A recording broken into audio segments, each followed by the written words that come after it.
Hi everyone, welcome back to my channel. My name is Tori Brame and I talk about chronic illness, invisible illness, and depression. Today I wanted to talk to you guys about the big scary thing called insurance. So I've had a lot of insurances and I've had a lot of fights with insurances, and I would consider myself pretty well versed in it by now. So I just wanted to share my knowledge with you guys so that it could help you. Now, there's a lot of big scary words in insurance plans: premium, deductible, out-of-pocket max, copay, all that stuff. And it all has a number amount next to it, and you basically need like a thesaurus to figure out exactly what each one means. So, thesaurus. The first thing is your premium. That is what you pay monthly for your insurance. Now, if you have an insurance plan that is not through your work, then you're probably just paying it directly to the insurance company. If it is through your work, it usually just comes out of your paycheck. Now, the premium is probably anywhere between $100 and $500 a month. This depends on how many people are on it and what kind of insurance deal your work environment worked out. Next is the copay. This is what your insurance agrees to pay for appointments or medications that are within network. So if you go to the doctor, it is $150 out of pocket if you were to go without insurance. However, you worked out a deal with your insurance company so that you only pay $30 for a primary doctor visit. That is a copay. Usually they have different copays for primary doctors versus specialists. On my last insurance plan that I had a copay for, it was $25 for my primary care physician, and then any specialist I went to see, it was $50. Now, deductible. Scary, right?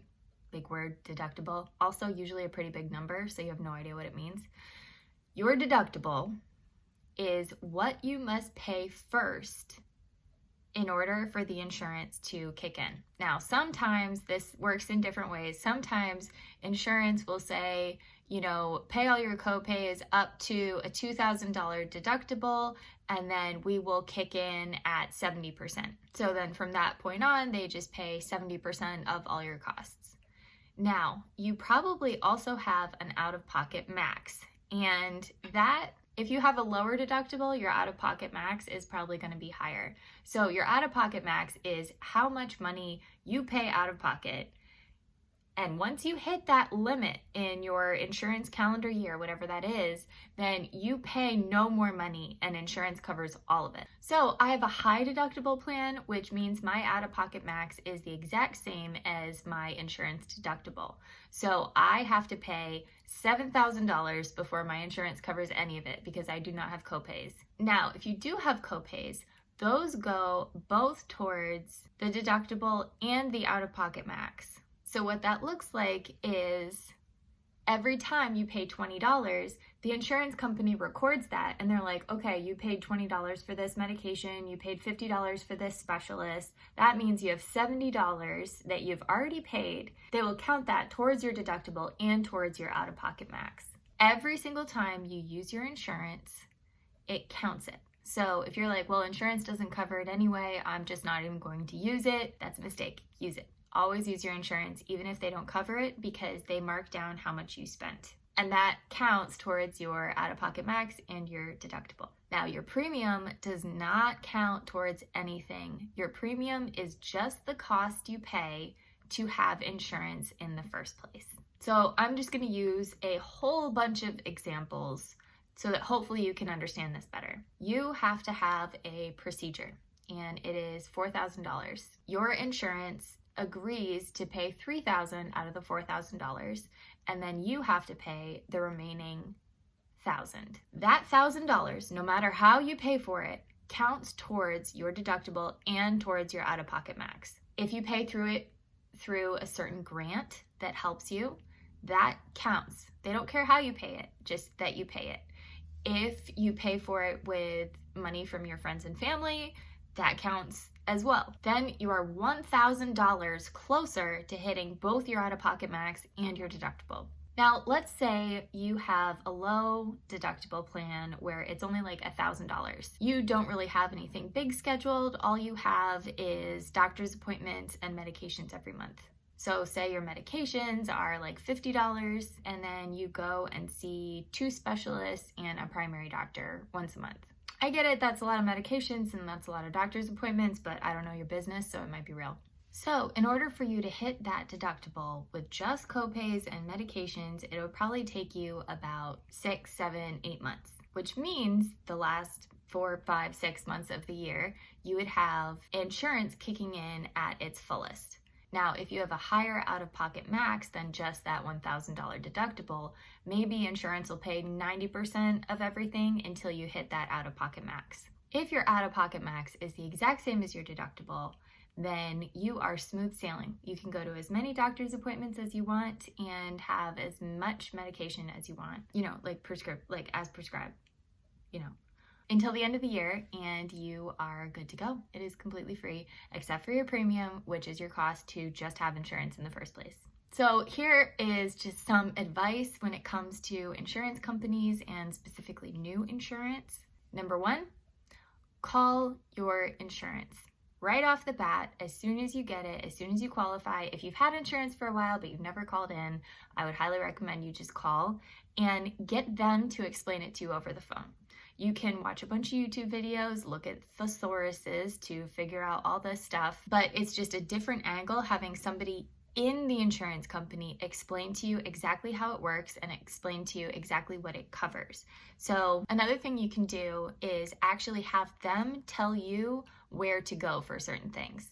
So they have a list of everybody within network that you can go to that insurance will cover. This could be covered with a copay. It could be covered fully. Usually the list is online somewhere. I don't trust that. I always call in. I'm like completely an analog girl though, so sorry. So call in or look at the insurance list and it will say what it covers. Also call in and ask things like, do you cover massages? Do you cover physical therapy? Do you cover mental health therapy? All that stuff that you're just like, oh yeah, maybe I could do that, but I'm not really sure. Call and see if they cover it, because 9 times out of 10 they will. The next thing is always check with your insurance before you pay for something. So I don't mean, normal drugs or doctor's visits or anything like that that's like really common with insurance. But if you have a really expensive medication that they prescribed you for the first time, call your insurance company and make sure they'll cover it before you pay for it. Because if they deny it for any reason, there is an appeal process. I've never had insurance where they didn't have some kind of appeal process. Usually what that looks like is you opening an appeal with them, having either you or the doctor or both describe why you need this medication, procedure, therapy, whatever it is, and then that will go before a board of doctors who will look at it and say yes or no. Usually if you have enough evidence, and especially if the doctor does the appeal, then they'll just push it through. Sometimes it's really shitty, but sometimes they have a denial process that they have to meet every single time. If you ask for something new, they deny it, just period, right off the bat. And then you have to go through the appeal process, and then they will approve it. Now, they usually do these things for more expensive medications or procedures where it's like you're always denied the first time, and then you go through the appeal process and it is approved. Now, I think why they do this is just because it is more of a weed out process. So some people won't fight for it. Some people won't ask their doctor. They'll just be like, oh, insurance denied it. So I think the insurance company thinks that they're catching people that don't actually need it if they don't go through the appeal process. I think that's awful, because that means some people that don't know about the appeal process will just not get it, not get whatever they need. So that's why I'm telling you guys about it. Always, always, always appeal your stuff. My final piece of advice is, if you in any way think that you are going to hit that deductible or that out-of-pocket max, pay attention. Usually insurances now have some kind of online portal where you can pay attention to how much money you've paid. So check that every so often. Or if they don't have that, or if you don't feel comfortable using the online thing, just call in and they will have that information for you. That way you can keep on top of things. You know your money is actually going towards something, that deductible or that out-of-pocket max, and it's not just going into thin air. So I hope that helps you guys. I hope you guys feel more comfortable with insurance after watching this, and I will catch you guys later.